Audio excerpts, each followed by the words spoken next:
My name is Scott Douglas with MarineMax of Wrightsville Beach.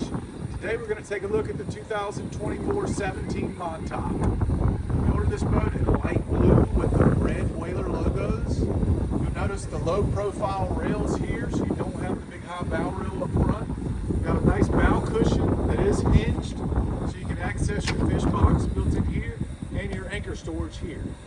Notice we ordered the fishing package, which gives you the rod holders, backrest, and cooler seat in front of the console.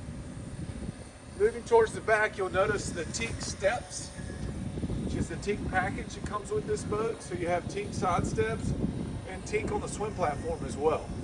We ordered this with the Simrad GPS fish finder combo unit, JL audio speaker system for the boat that's Bluetooth.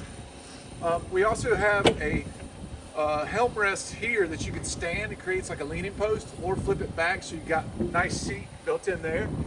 And underneath the seat you also have a live well.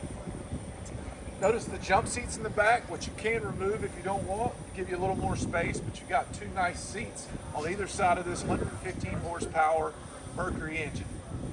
If you'd like to see this boat in person, my name is Scott Douglas. We can be reached at 910-256-8100. Thanks for taking a look.